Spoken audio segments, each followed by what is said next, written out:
बिस्मिल्लाहिर्रहमानिर्रहीम। अस्सलामुअलैकुम dear students, your biology instructor professor doctor Ehsan Majeed. Welcome back to my this channel YouTube biology hub Ehsan Biowala. अल्हम्दुलिल्लाह कहाँ से start हुआ, 1 2 3 4 5 अप टू सोन। अब अल्हम्दुलिल्लाह 1 के सब्सक्राइबर तक जा चुके हैं।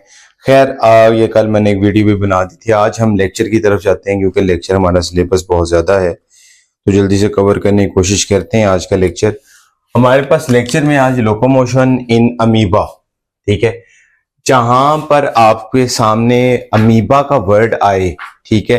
पहली बात है, आपने एक बात याद रखनी है, वर्ड अम्मी और अब्बा, ठीक है, ये वर्ड आप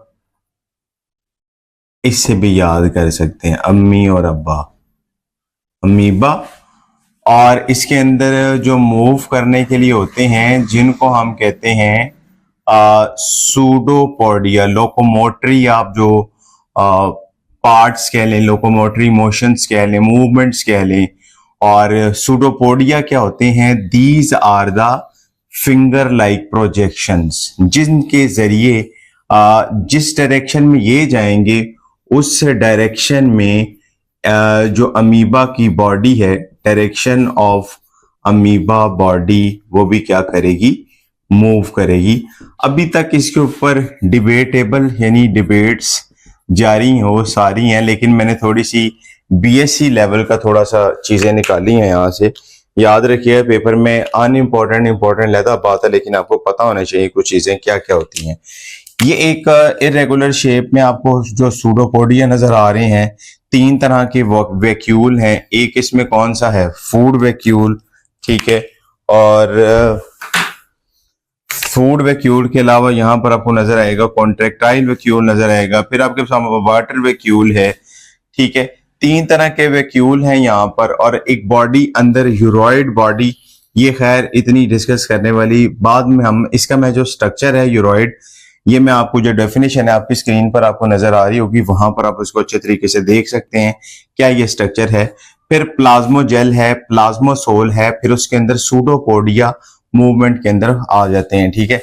तो यूरोइड वाला अभी आप रहने दीजिएगा, वो ज्यादा बेस्ट रहेगा, क्योंकि ये वो चीजें हैं जो कि आगे जाके आप इजीली डिस्कस कर लेंगे, जिन्होंने बीएससी करनी है या जिन्होंने आगे जाकर।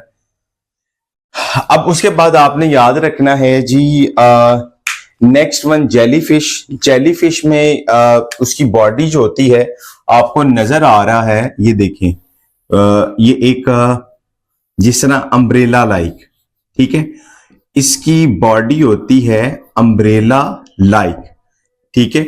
और ये जो ऊपर होता है रीजन, जिसे हम बेल कहते हैं, वाटर इसमें एंटर होगा और कॉन्ट्रैक्ट होगा और देन वो फोर्स आउट होगा, यानी बॉडी से बाहर रिलीज होगा, जिसको हम कहते हैं, this is called jet propulsion.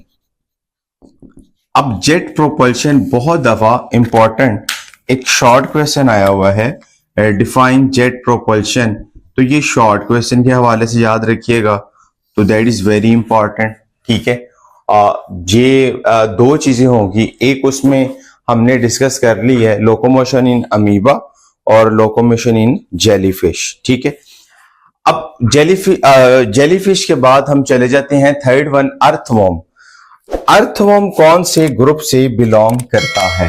तो पहली बात आपने, मैं इसीलिए इसको थोड़ा बड़ा करके लिख रहा हूं, एनिलिड्स जो होते हैं और इनकी मूवमेंट जो होती है लोकोमोटरी, वो होती है एकॉर्डियन लाइक मूवमेंट। क्या होती है? Accordion like movement. और जमीन के साथ जो इसकी एक फिक्सिंग कंडीशन है, वो 2 चीजें उसकी होती हैं, उसके मसल्स हैं, प्लस उसको जो अटैचमेंट प्रोवाइड करती हैं वो होती हैं सीटी। 2 तरह की इनकी बॉडी के अंदर मसल्स हैं, एक लॉन्गिट्यूडनल मसल्स और दूसरे कौन से हैं? सर्कुलर मसल्स, ठीक है। अब जब सर्कुलर मसल्स कॉन्ट्रैक्ट होंगे तो उनकी बॉडी क्या हो जाएगी?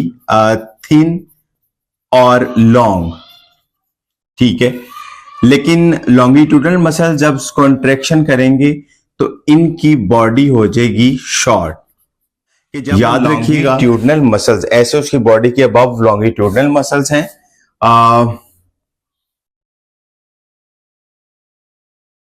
ये मसल जो हैं यहां पर ये लॉन्गिट्यूडनल मसल्स आ गई और यहां पर जो आगे हैं वो सर्कुलर मसल्स हैं। तो आप यहां पर देखें जब लॉन्गिट्यूडनल मसल्स जहां पे सर्कुलर मसल्स कॉन्ट्रैक्ट कर रहे हैं तो उसकी बॉडी थिन होकर आगे की तरफ क्या हो जाएगी, लॉन्ग हो जाएगी।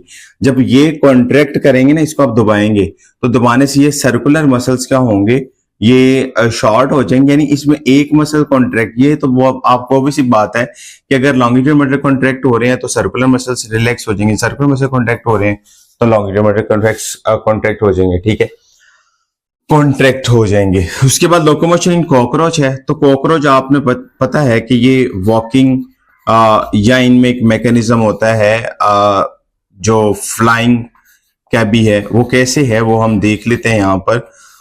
एक तो पहली बात इसकी याद है, फोर लेग उसकी मूव करती हैं फॉरवर्ड, जब उसे मूव करना है, हाइंड लेग उसकी पुश इन सेम डायरेक्शन जिसमें वो मूव की उसमें वो मूव कर जाएगी, और मिडल एक्ट करती है एज ए प्रॉप के तौर पर, ठीक है।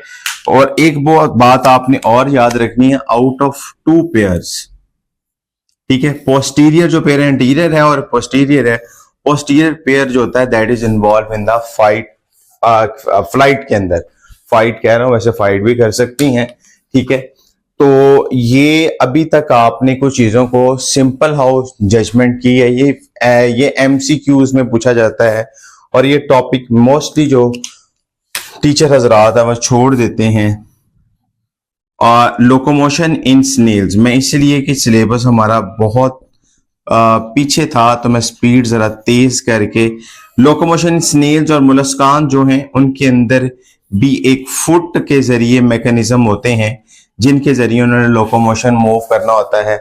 आगे जाकर इंशाल्लाह कल लोकोमोशन के कुछ डिस्कस करके फिशेस वगैरह और इस चैप्टर को हम एंड करेंगे।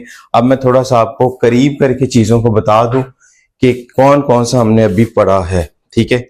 नंबर फर्स्ट पे आप स्क्रीन शॉट ले लीजिएगा, ये मैं करीब करता हूं, ये स्ट्रक्चर अमीबा, उसके बाद आ जाता है जी ये बेल लाइक स्ट्रक्चर, ठीक है, जो ऊपर गोलनुमा है ये बेल है, ठीक है। ये याद रखिएगा, ये वाला जो रीजन है इसको हम बेल कहते हैं जिसने कॉन्ट्रैक्ट करना है, ठीक है।